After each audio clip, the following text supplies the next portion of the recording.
Sir, ಮದುವೆ ಅನ್ನೋ concept ಕೆಲವರಿಗೆ ಹೀಗೆ ಆಗಬೇಕು ಅಂತ ಒಂದು ಔಟ್ಲುಕ್ ಇರುತ್ತೆ. ಏನಾದರೂ ಇಲ್ಲ ಆ ಥರ ಡ್ರೀಮ್ಗಳು ಇದೇ ಥರ ಆಗಬೇಕು ಅಲ್ಲ, ನನಗೆ ಆಗ್ಬಿಟ್ಟು ಎಲ್ಲರಿಗೂ ಮೈಲ್ ಕಳಿಸ್ಬಿಡೋಣ, ಆಗ್ಬಿಟ್ಟು ಎಲ್ಲರಿಗೂ ಇನ್ಫಾರ್ಮ್ ಮಾಡ್ಬಿಡೋಣ ಅನ್ನೋ ಥರ ಇತ್ತು. ಯಾಕೆಂದರೆ ಇಡೀ ಮದುವೆ ಪ್ರೋಸೆಸ್ ಎಲ್ಲ ನೋಡ್ತೀನಲ್ಲ, ನಮ್ಮ ಅಣ್ಣನ ಮದುವೆಯಿಂದ ಹಿಡಿದು ನನ್ನ ಫ್ರೆಂಡ್ಸ್ ಮದುವೆ ಎಲ್ಲದು. ಸೊ ಆರಾಮಾಗಿ ಸಿಂಪಲ್ಲಾಗಿ ಮನೆಯವ್ರ ಜೊತೆ ಆಗ್ಬಿಟ್ಟು ಆಮೇಲೆ ಇನ್ಫಾರ್ಮ್ ಮಾಡೋದಾಯ್ತು ಅಂತ. ಆದರೆ ನಂಗೆ ಆಗಲ್ಲ, ಮತ್ತೆ ಅದು ಸಾವಿರಾರು ಪ್ರಶ್ನೆಗಳು ಉಂಟಾಗುತ್ತೆ, ಅಲ್ಲಿ ಮತ್ತೆ ಅದಕ್ಕೆಲ್ಲ ಆನ್ಸರ್ ಮಾಡ್ಕೊಂಡು ಕೂತ್ಕೋಬೇಕು. ಸೊ ಬೆಟರ್ ಅದೊಂದು ಒಳ್ಳೆ ಸೆಲೆಬ್ರೇಷನ್ ಅಲ್ಲ, ಅದನ್ನು ಎಂಜಾಯ್ ಮಾಡೋದು ಬೆಟರ್ ಅಂತ ಆಮೇಲೆ ಅನಿಸ್ತು ನನಗೆ. ಸೊ ಎಲ್ಲರೂ ಖುಷಿಯಾಗಿರ್ತಾರೆ, ನಾವು ಖುಷಿಯಾಗಿರ್ತೀವಿ. ಇವತ್ತು ನನಗೆ ಅದ್ರ ಬಗ್ಗೆ ಭಾಳ ಖುಷಿ. ಈಗ ಮೋಸ್ಟ್ಲಿ ಹಂಗೆ ಸಿಂಪಲಾಗಿ ಆಗಿದ್ದಿದ್ರೆ ಆ ಥರದೊಂದು ಎಕ್ಸ್ಪೀರಿಯನ್ಸ್ ಸಿಗ್ತಿತ್ತೋ ಇಲ್ವೋ.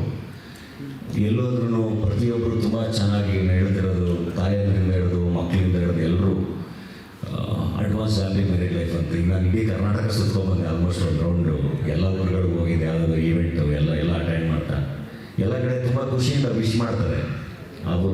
ಅವ್ರ ಮನೆಯ ಒಂದು ಸಂಭ್ರಮ ಅನ್ನೋ ಥರ ತುಂಬ ಪ್ರೀತಿಯಿಂದ ವಿಶ್ ಮಾಡ್ತಾರೆ. ಅದ್ರ ಬಗ್ಗೆ ಬಹಳ ಖುಷಿ ಇದೆ.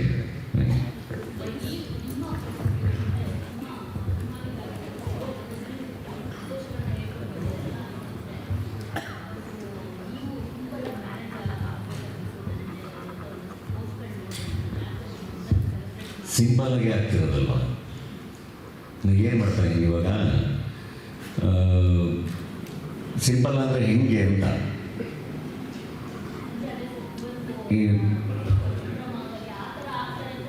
ಅಲ್ಲ, ಏನಾಗುತ್ತೆ ಗೊತ್ತಾ, ಎಲ್ಲದಕ್ಕೂ ಅದರದೇ ಆದ ರೂಲ್ಸ್ ಇರುತ್ತೆ.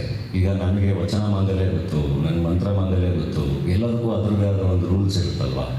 ನಾವು ಅದನ್ನು ಫಾಲೋ ಮಾಡಬೇಕು, ಅದನ್ನು ರೆಸ್ಪೆಕ್ಟ್ ಮಾಡಬೇಕು. ಕಂಪ್ಲೀಟಾಗಿ ಅದನ್ನು ಫಾಲೋ ಮಾಡೋಕ್ಕಾದರೆ ಮಾತ್ರ ಅದನ್ನು ನಾವು ಕೈಗೆತ್ಕೋಬೇಕು. ಇವಾಗ ಮಂತ್ರ ಮಾಂಗಲ್ಯ ಅಂತ ನನಗೆ ಇಷ್ಟೇ ಜನ ಇರಬೇಕು ಅಂತ ಇರುತ್ತಲ್ವ, ಅಷ್ಟು ಜನ ಬಿಟ್ಟು ಇನ್ನು ಬೇರೆಯವರು ಅಂದರೆ ಅದನ್ನ ಮೀರಿ ಜಾಸ್ತಿ ಜನ ಸೇರಬಾರ್ದು, ಅದೆಲ್ಲ ರೂಲ್ಸ್ ಇರುತ್ತಲ್ಲ. ಬಟ್ ಹಂಗೆ ಆಗಲ್ಲ. ನನ್ನ ಮದುವೆ ಅಂತ ಹೇಳಿ ನಾನು ಹಂಗೆ ಮಂತ್ರ ಮಾಂಗಲ್ಯ ಆಗ್ತೀನಿ ಅಂತ ಹೋಗಿ ನಿಂತರೂ ಒಂದು 2,000 ಜನ ಬರ್ತಾರಲ್ಲ, ಅದಕ್ಕೆ ನಾನು ಆನ್ಸರೇಬಲ್ ಅಲ್ಲ. ಸೊ ಐ ಥಿಂಕ್ ಅದೆಲ್ಲದರ ಪ್ರಕಾರ ಬದುಕೋಣ ಬಿಡಿ, ಅದನ್ನು ಬದುಕಲ್ಲಿ ಅಳವಡಿಸ್ಕೊಳ್ಳೋಣ. ಆ್ಯಂಡ್ ಸೆಲೆಬ್ರೇಷನ್ ಅಂತ ಬಂದಾಗ ಇಟ್ಸ್ ಓಕೆ ಟು ಸೆಲೆಬ್ರೇಟ್. ನಾನು ಹೇಳಿದ್ನಲ್ಲ, ನನ್ನ ಬಳಗ ದೊಡ್ಡದು, ಅವರೆಲ್ಲರೂ ಬರಬೇಕು, ಅವರೆಲ್ಲರೂ ಆಶೀರ್ವಾದ ಮಾಡಬೇಕು, ಅವರೆಲ್ಲರೂ ಸೆಲೆಬ್ರೇಟ್ ಮಾಡಬೇಕು ಅನ್ನೋದು ನನ್ನ ಆಸೆ.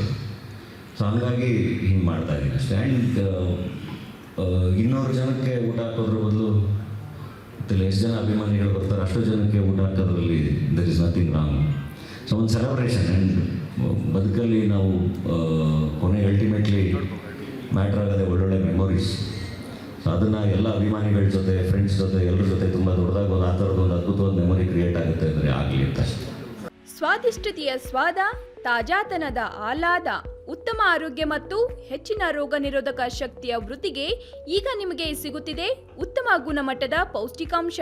Shri Vaidik millet health mix, ಇದು ಸಿರಿಧಾನ್ಯಗಳ ಸಂಪತ್ತು.